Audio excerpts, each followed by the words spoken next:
At hello, good morning mga kapalamunin. Ating bubuksan ngayon ang ating tindahan. Sobrang aga nga namin nagising dahil hindi naman tayo pinanganak ng mayaman. Napapaisip nga ako, baka nga ampun lang ako at yung kapitbahay naming engineer ang mga magulang ko. Uy! At yan nga, biglang bumuhos ang ulan. Parang wala na namang customer. Pero kailangang magpatuloy magbukas dahil wala tayong pera at maraming bayarin. Binuksan ko na nga itong rep at nang lumamig ang mga soft drinks.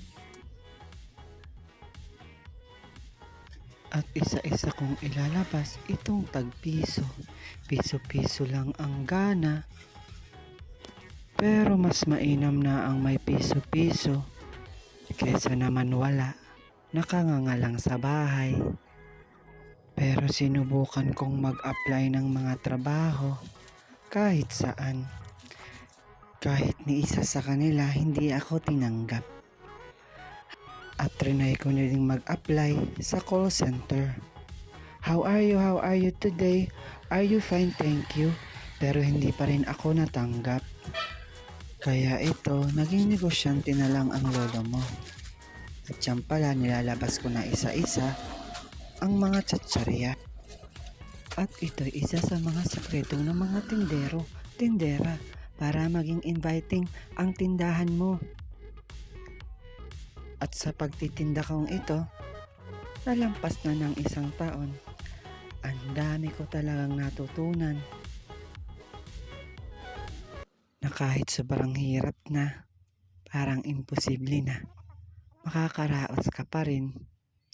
Dahil natutulungan ka ng nasa itaas, hindi ka niya pababayaan. Kaya pray lang ng pray, para tayo ay pakinggan. Akala kasi ng iba, pag negosyante ka, marami kang pera. Pero sa katotohanan, marami kang utang na dapat bayaran.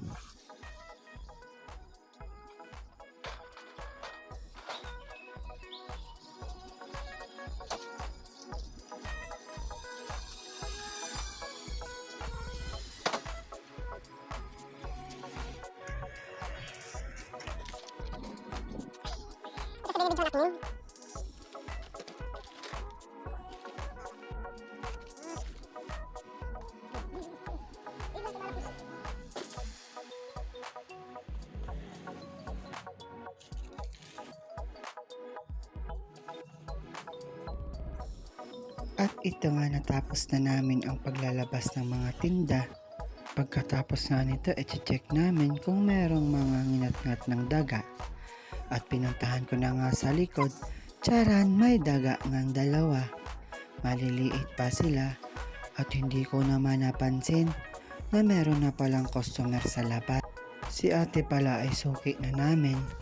Halos araw-araw siya namimili dito dahil sabi niya mura daw kami. At karamihan sa binibili niya ay tsatsarya. At ito nga'y binalot ko na at hinihigpitan ko ang pagkatali dahil nakamotor lang siya. At tayo gagawa ng listahan. Ako nga'y nagtataka bakit gumamit pa ako ng calculator. Matalino naman ako. Pero si ate walang tiwala sa utak ko. At napansin ko, may soft drinks pala ang ate mo. At hindi ko naman alam. Naubos na pala ang tali namin. Kaya sabi niya hindi na kaya na daw ilagay sa motor. Sabi naman ni ate, nasanay na daw siya. Araw-araw naman daw siyang bumibili. At si ate ang pinakaunang customer natin sa araw na ito. At dito na matatapos ang video na ito. Agyaman! Please follow and comment. Bye-bye!